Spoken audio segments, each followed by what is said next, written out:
नमस्कार। और साल में अब सिर्फ 5 ही दिन का कामकाज हुआ है, लेकिन सोना रिकॉर्ड हाईज के करीब जा पहुंचा है। चांदी भी 71,000 के पार निकलती हुई नजर आई। क्रूड में भी हमने 87 तक के हाईज देखे और फिर 80 के नीचे के लेवल्स भी बनते हुए देखे। और नेचुरल गैस की अगर बात करें तो यहां पर दिसंबर में करीबन 30% गिरने के बाद जनवरी में 18% की गिरावट के साथ फिलहाल कारोबार है। ऐसे में क्या होनी चाहिए स्ट्रैटेजी और अगले हफ्ते क्या हो सकती है चाल, इस पर चर्चा करने के लिए हमारे साथ मौजूद हैं मोतीलाल ओसवाल से नवनीत दमानी, निर्मल बांग से कुणाल शाह और केरिया कमोडिटीज से अजय केरिया। साथ ही सोने पर बात करने के लिए हमारे साथ ऑगमन गोल्ड फॉर ऑल की हेड रिसर्च रनिशा चनानी भी हैं। शो की शुरुआत यहां पर सोने के साथ ही कर लेते हैं, क्योंकि यहां पर इस साल की शुरुआत तो बहुत धमाकेदार हुई, लेकिन हफ्ता खत्म होते होते तक कुछ मुनाफा वसूली अब यहां पर हमने आते हुए देखी है। रनिशा, आपसे शुरुआत करना चाहेंगे, कैसे देखती हैं सोने की मूव्स और जो डॉलर में हल्का सा ये एक फिलअप आता हुआ देखा है, कितना असर आगे अगले हफ्ते इसका रह सकता है? मनीषा, ओवरऑल जो गोल्ड को डिमांड और जो चीजें गोल्ड को चलाती हैं वो 3 फैक्टर्स होते हैं: मैक्रो इकोनॉमिक्स, फंडामेंटल्स, टेक्निकल्स। तो आप मैक्रो इकोनॉमिक्स देखें तो ओवरऑल काफी स्ट्रांग है। हम देख रहे हैं कि सेंट्रल बैंक का जो स्टांस है वो डॉविश हो रहा है ग्रेजुअली। इन्फ्लेशन थोड़ा काबू में आ रहा है। हम देख रहे हैं कि ओवरऑल जो सिचुएशन है रिसेशन की तरफ हम जा रहे हैं, जिस तरह IMF ने फोरकास्ट किया है 1/3 economy would be in recession इन 2023। ये हुए मैक्रो इकोनॉमिक नंबर्स। फंडामेंटल्स बोल के देखें तो काफी स्ट्रॉन्ग डिमांड हम सेंट्रल बैंक से देख रहे हैं। कंज्यूमर डिमांड स्ट्रॉन्ग है, इन्वेस्टर डिमांड स्ट्रॉन्ग है। टेक्निकल्स देखें तो काफी अच्छा एक इनवर्स हेड एंड शोल्डर बन रहा है इंटरनेशनल चार्ट पर, डोमेस्टिक चार्ट्स पे कप एंड हैंडल का फॉर्मेशन बन रहा है। तो ये सारे फैक्टर्स आप देखेंगे गोल्ड के लिए सबके सब पॉजिटिव है। मुझे नहीं लगता कोई एक नेगेटिव फैक्टर अभी है जो गोल्ड की प्राइस को नीचे लेके जाएगा। सिर्फ एक रिट्रेसमेंट आ सकता है, क्योंकि बहुत रन अप आया है पिछले 2 महीने में, प्राइस 10% बढ़ी है। तो मुझे लगता है यहाँ से थोड़ा 1000-1500 पॉइंट का एक प्रॉफिट बुकिंग आ सकता है। That would be very good opportunity in fact to buy in gold. तो वहां पे बाय करना चाहिए। और कोई रेंजेस जो आप यहाँ पर देख रही हैं जब आप कह रही हैं कि मुनाफा वसूली आ सकती है, किन लेवल्स तक आ सकती है? मुझे लगता है यहाँ पे हम देख सकते हैं कि 53,500 से 54,000 तक अगर प्रॉफिट बुकिंग आती है तो that would be very good level to buy and enter in gold positions. 2023 का टारगेट मुझे 60,000 तक लग रहा है। यहाँ पर मुनाफा वसूली देखने को मिल सकती है, लेकिन अच्छे रिबाउंड की एक्सपेक्टेशन भी यहाँ से है। कुणाल, आप कैसे देखते हैं प्राइसेस सोने की अब यहाँ पर आने वाले हफ्ते में, और क्या करने की राय होगी? मेरी राय में आने वाले हफ्ते में ये आज का जो नॉन फार्म पेरोल्स का डेटा है वो बहुत ही इंपॉर्टेंट ट्रिगर रहेगा गोल्ड के लिए। कल हमने देखा था कि जैसे जैसे हम गोल्ड के US से डेटा स्ट्रांग आ रहा है, ऐसे ऐसे थोड़ा बहुत गोल्ड में हम प्रॉफिट टेकिंग देख रहे हैं, क्योंकि डॉलर स्ट्रांग हो रहा है। सो आज अगर नॉन फार्म पेरोल्स का डेटा एक्सपेक्टेशन से कम आता है तो डॉलर फिर से कमजोर हो जाएगा और उसके पीछे गोल्ड में एक रैली आएगी। फिलहाल इमीडिएट बेसिस पे गोल्ड ने जो अभी 1870 के आसपास, वहां पे गोल्ड अभी एक बार ये मंथ में इमीडिएटली ना बढ़ पाए, बट ग्रेजुअली धीरे धीरे बढ़ेगा। सो 1870-75 पे शायद रुक सकता है, क्योंकि US से जॉब के डेटा लगातार स्ट्रांग आ रहा है।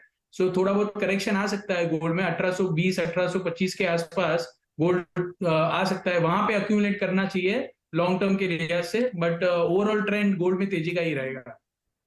तो यानी कि एक बेहतर सपोर्ट यहाँ पर 1820 के लेवल्स पे आ सकती है, जहां पर आपको खरीदारी करनी है। नवनीत, इंडियन मार्केट्स में क्या सेंस देखेंगे आप, क्योंकि जिस तरह से डॉलर इंडेक्स में उछाल आया, रुपए में हल्की सी गिरावट है, उसका कितना असर इंडियन मार्केट्स में पड़ेगा? मिस्टर जी, रनिशा जी ने काफी सारे फंडामेंटल फैक्टर्स और टेक्निकल पैरामीटर्स बता दिए, पर मुझे लगता है कि रिट्रेसमेंट जो है वो थोड़ा सा गहरा सकता है और हमने काफी शार्प रनअप देखा है। कल के शो में भी हमने ये डिस्कस किया था कि गोल्ड और सिल्वर दोनों में एक रिट्रेसमेंट ड्यू है, और कल हमने करीब 600 से 650 पॉइंट का फॉर्म देखा है। आज के सत्र में मुझे लगता है कि नॉन फार्म पेरोल डेटा के बाद एक रिएक्शन कोई भी डायरेक्शन में देखने मिल सकता है, बट इवेंचुअली 1000 से 1500 पॉइंट का करेक्शन आए बिना गोल्ड में नेक्स्ट अप मूव सस्टेनेबल नहीं रहेगा। तो मेरे हिसाब से बाय ऑन डिप्स की स्ट्रेटेजी रखनी चाहिए और 53,500 के रेंज में मिले तो ज्यादा बेटर एंट्री पॉइंट रहेगा। फिलहाल के लिए सेल और रैली का स्टांस अपना। राइट, यानी कि मुनाफा वसूली है, या तो डिप्स का इंतजार करें या फिर इन लेवल्स पे बेच के काम करें तो भी नीचे में आपको मुनाफा मिल सकता है। रनिशा, क्योंकि आप हमारे साथ हैं और स्पॉट मार्केट्स में हमने देखा है कि चाहे वो सोना है या चांदी एक डिस्काउंट पे मिलता हुआ नजर आया है। मतलब सोने में तो बहुत लंबा डिस्काउंट इस बार यहाँ पर देखने को मिला। कैश मार्केट्स में फिजिकल बाइंग कैसी देखती हैं आप, और वहां पर क्या इंटरेस्ट है खरीदारी का? इस बार हम देख रहे हैं कि फेस्टिव डिमांड काफी स्ट्रांग है और जिस तरह से मैरिज सीजन ऑनगोइंग है, हम देख रहे हैं कि फिजिकल डिमांड भी बहुत ही स्ट्रांग आ रही है। तो ग्रेजुअली हम अपने डिजिगोल्ड के सेल्स में भी काफी अच्छा इस बार देख रहे हैं। दिवाली के बाद जो पिछले ये 2 महीने हैं काफी स्ट्रांग डिमांड आ रही है, क्योंकि जो इंडियंस होते हैं एक तरह से प्राइस इलास्टिसिटी में बिलीव नहीं करते इतना। एक जो लेवल आ गई है अभी।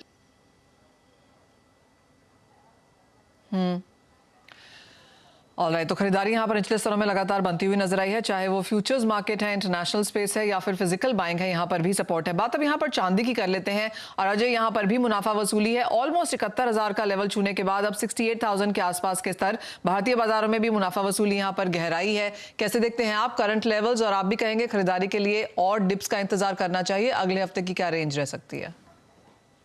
Good evening message.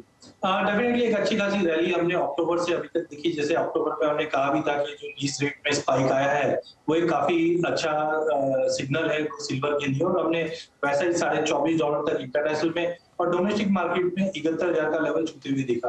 टाइमिंग मुझे लगता है मार्केट में प्रॉफिट बुकिंग ड्यू है, क्योंकि हमने अभी तक देखा कि कभी भी फेड के रेट हाइक या मिनट्स होते हैं उससे पहले सोने चांदी में गिरावट रहती है और उसके बाद एक रैली अप होती है।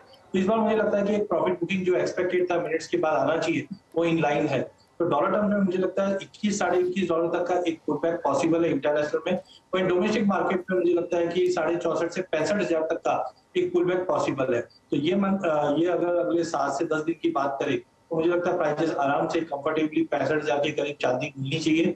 वहां से आप एक फ्रेश रैली करके चलिए। ओवरऑल जैसे मैंने 2023 के आउटलुक बताए, फंडामेंटल्स को देखते हुए और जिस ढंग से ETF में बाइंग लौटी है, ये मुझे लगता है कि 90,000 का लेवल डोमेस्टिक मार्केट में दिखा देगा। बट इमीडिएट में मुझे लगता है ज्यादा हाई नहीं करना चाहिए, क्योंकि 71,000 एक ऐसा लेवल रहा है पिछले अगर आप 2-3 सालों से भी देखें तो प्राइसेस बार बार में 70-71 का लेवल छूने के बाद एक साइकोलॉजिकल प्रॉफिट बुकिंग हिट करती है।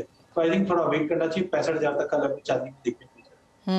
कुणाल, आई डोंट नो मैं कब तक इस साल में आपको टीज करूंगी, लेकिन चांदी चांदी चांदी आई थिंक हम बार बार ये बोलेंगे। 65 to 95 जैसे अजय कह रहे हैं कि एक रेंज इस साल में यहाँ पर बनता रह सकता है। आपको भी लगता है 65,000 के स्तर एक बार देखने को मिलेंगे? जी हाँ, अगर आप लेवल्स की बात करेंगे 65,000 इज नथिंग। मतलब सिल्वर में 3-4-5% का correction is very very common phenomenon. So आ सकता है, ऐसा नहीं आ सकता है, क्योंकि अभी फिलहाल जो सबसे बड़ा हेडविंड्स है गोल्ड और सिल्वर के लिए वो है यूएस की ओर से जो जॉब डेटा आ रहा है वो कंटिन्यूअस हॉकी स्टांस दिखा रहा है। कल भी हमने फेड के सीनियर मेंबर से स्टेटमेंट आते हुए देखे थे, उसमें एक ही चीज कहा जा रहा है कि ये जो बैलेंस शीट का रिडक्शन है वो आने वाले 10 से 12 महीने और या फिर even higher than that it can go. So अभी तक फिलहाल फेड की बैलेंस शीट से $500 बिलियन कम हुए हैं। So we are talking about another $1,000 billion. So $8 trillion balance sheet और रिडक्शन की बात है। So that generally जब ऐसा होता है तो इकोनॉमी में इसके कारण स्लो डाउन आता है, और इकोनॉमी में स्लो डाउन आता है उसके बाद कहीं ना कहीं ये जो रेट हाइक करना है वो भी बंद हो जाता है, बैलेंस शीट रिडक्शन भी बंद हो जाता है। सो इवेंचुअली गोल्ड में और सिल्वर में दोनों में बड़ी तेजी होने ही वाली है। मे बी शायद फर्स्ट हाफ में नहीं तो सेकेंड हाफ में होगी, बट होगी जरूर। ऑलराइट, और उसका सपोर्ट हम यहाँ पर प्राइसेस में बनता हुआ देखेंगे, और उसकी शुरुआत यहाँ पर हो चुकी है, और मुनाफा वसूली डिप्स यहाँ पर खरीदारी के बेहतर मौके हो सकते हैं। रनिशा, आपसे भी जानना चाहेंगे, ऑफ कोर्स हमने डिजिटल गोल्ड का तो आप हमें बता ही रही थी कि वहाँ पर डिमांड अच्छी खासी है, लेकिन अगर हम सिल्वर देखें, उसके प्राइसेस देखें और डिमांड देखें तो वहाँ पर क्या क्यूज है? सिल्वर में हमने देखा है पिछले 2 महीने में जो प्राइसेस में रन अप आया है फ्रॉम 56,000 to 70,000, ये ऑलमोस्ट जो 15-20% का रन अप आया है। इसकी वजह से हम देख रहे हैं कि जो रीस्टॉकिंग डिमांड थी बहुत ही स्ट्रांग थी, एंड होलसेलर जिस तरह से रीस्टॉक कर रहे थे इंडिया में और इंटरनेशनली हम देख रहे थे कि LBM में और कॉमेक्स के वेयर हाउसेस में हर तरह से काफी स्ट्रांग डिमांड आ रही थी जो प्राइसेस को सपोर्ट कर रही थी। इनफैक्ट इंडिया में भी हमने देखा है कि काफी अच्छी सेल्स ज्वेलर्स के वहां रही है, काफी लोगों ने फिजिकल बाइंग की है, डिजिटल सिल्वर में लोग बाय कर रहे हैं, तो फिजिकल डिमांड भी काफी स्ट्रांग है। मुझे लगता है यहाँ से थोड़ी बहुत प्रॉफिट बुकिंग आ सकती है, क्योंकि प्राइसेस ने बहुत बड़ा रन अप दिखाया है। तो जो ये प्रॉफिट बुकिंग आती है अगर 68,000 के आसपास अगर थोड़ा भी प्रॉफिट बुकिंग आता है तो बाइंग करना चाहिए। मुझे भी लगता है यहाँ से जो टारगेट है 2023 में हम देख सकते हैं कि 80,000 और 85,000 तक के लेवल्स देखे जा सकते हैं। ऑलराइट, यानी कि 80,000 तक तो यहाँ पर बहुत कंजर्वेटिवली माना जा रहा है कि चांदी की हम बढ़ते हुए यहाँ पर देखेंगे। नवनीत, जब ये जब पिछला साल हमने बनता हुआ देखा, चलता हुआ देखा, तो ज्यादातर लोगों ने यहाँ पर सोना खरीदारी करने की बात करनी शुरू करी। ये फर्स्ट हाफ के बाद हमने आता हुआ देखा, और अगर आप 2022 का रिपोर्ट कार्ड उठा के देख लें तो क्लियरली सभी एसेट क्लासेस को यहाँ पर सोने ने आउट परफॉर्म किया है। बाकी सब चीजें बहुत ही नेगेटिव में है और सोना यहाँ पर स्लाइटली इन द पॉजिटिव रहा, तो इन दैट सेंस पोर्टफोलियो में काम भी किया। क्या 2023 की शुरुआत भी कुछ इन्हीं स्तरों पर हो रही है? 2000 की स्टार्ट तो फ्लाइंग हुई और 5 दिनों में हमने देखा है गोल्ड और सिल्वर दोनों में थोड़ी बहुत बढ़त देखने मिल रही है, बट लार्जली आउट परफॉर्मेंस की अगर बात करें तो मुझे लगता है कि गोल्ड में इंक्रीमेंटल गेन थोड़े से रुकेंगे यहाँ से, और करीब करीब आपको 7-8% के आसपास के गेन यानी 58,000 से 60,000 के रेंज में गोल्ड जाता हुआ दिख रहा है। बट अगर हम सिल्वर की बात करें तो अपवर्ड्स ऑफ 85,000 के टारगेट आ रहे हैं, और मोस्ट ऑफ द पैनलिस्ट के टारगेट लगभग 80,000 के प्लस ही है। तो मुझे लगता है कि यहाँ पर इंक्रीमेंटल गेन्स में ज्यादा मिलेंगे और ज्यादा क्विकर मिलेंगे। और अगर आप पिछले साल का रिकैप करें तो पिछले पूरे 11 महीने में चांदी ने कोई भी रिटर्न नहीं दिया, एक महीने में करीब करीब 17% के आसपास का रिटर्न दिया। तो चांदी की चाल वैसी है, it can be very sideways consolidated correcting for may be 2 quarters, but जब मोमेंटम आएगा उसमें तो काफी स्ट्रॉन्ग और पॉजिटिव मोमेंटम आने की उम्मीद है। तो मेरा बेट चांदी पर रहेगा 2023 के लिए। ऑलराइट, तो चांदी पर हम सभी की नजर है। आपके पोर्टफोलियो को अगर वो सिल्वर लाइनिंग चाहिए तो सिल्वर उसमें होना जरूरी भी है। एक ब्रेक के लिए रुकेंगे। रनिशा, बहुत शुक्रिया साथ जोड़ने के लिए, सोने चांदी में डिस्कशन में पार्टिक करने के लिए। ब्रेक के बाद यहाँ पर बात करेंगे कच्चे तेल की और गैस की, क्योंकि यहाँ पर काफी उठापटक है। अगले हफ्ते के लिए क्या क्यूज निकल के आ सकते हैं बताएंगे हमारे एक्सपर्ट्स आपको। आपका स्वागत है। बात अब यहाँ पर एनर्जी की कर लेते हैं, लेकिन उससे भी पहले कुणाल, एक बाल्टिक ड्राई इंडेक्स पे आपका व्यू जरूर लेना चाहेंगे। बहुत समय तक हमने इसके बारे में बात नहीं करी है, लेकिन जिस तरह की गिरावट और जिस तरह की शार्प डिक्लाइंस हमने यहाँ पर आते हुए देखे हैं, कैसे देखते हैं आप और कितना इंडिकेटिव है ये ग्लोबल ट्रेड के लिहाज से? जी, it's a very good topic you brought in right now. Last 4 दिन से विदाउट एनी वॉल्यूम जो हम चेन देख रहे हैं बाल्टिक इंडेक्स में, मैं उसको बहुत क्लोजली मॉनिटर करता हूँ। So open high low close same है और कोई वॉल्यूम नहीं हो रहा है। So I don't think so it's a right indicator right now to think that it is crash. So I think may be next week onwards we will see the trade resuming. मेरा view shipping को लेके bullish है। I am very bullish on the shipping sector, और ये with China reopening it's economy, it's going to be very bullish for the dry bulk segment going forward. जो tanker segment है, अगर Russia और Ukraine के बीच में है, कल हमने देखा पुतिन साहब ने कहा 2-3 दिन के लिए सीज फायर, ऐसा कोई अगर मूव आता है रशिया की ओर से, सो जो पूरी शिपिंग की तेजी है, इसका जो रूट कॉस्ट था that is because of Russia और यूक्रेन का जियोपॉलिटिकल कंसर्न, और उसके बाद हमने देखा है कि पूरे जो रूट से शिपिंग के वो चेंज हो गया है। सो अगर ये सीज फायर होता है तो टैंकर इंडेक्स, डर्टी टैंकर और क्लीन टैंकर, ये दोनों में आपको एक करेक्शन देखने मिलेगा। But broadly speaking there is a scarcity, the supply side बहुत टाइट है। एक ही चीज है जो शिपिंग के लिए नेगेटिव है कि ग्लोबल ट्रेड फर्स्ट क्वार्टर में थोड़ा श्रिंक होने वाला है, ये नेगेटिव है। So I think it's more of a cyclical phenomenon. Structural shipping sector तेजी में है, थोड़ा बहुत करेक्शन आ सकता है, बट मुझे नहीं लग रहा है कि कोई शिपिंग सेक्टर में कोई प्रॉब्लम होने वाला है आगे जाके। Okay Navneet, taking a leaf out of Kunal ने जो कहा कि शिपिंग सेक्टर यहाँ पर तेजी में रह सकता है, उसका कितना फायदा या उसका फायदा आप क्रूड ऑयल प्राइसेस में आगे जाके आता हुआ देखते हैं? अगर बाल्टिक ड्राई इंडेक्स की बात हो रही तो हमने उसको करीब करीब $1,000 से $6,000 तक जाते हुए देखा, और 6,000 से क्रैश होते हुए फिर से $1,000-1,500 की रेंज में देख रहे हैं। और जैसे कुणाल ने बताया, थिन वॉल्यूम्स के साथ लिक्विडिटी नहीं है और उसके बावजूद हम प्राइस में करेक्शन देख रहे हैं, तो that's not much to read about.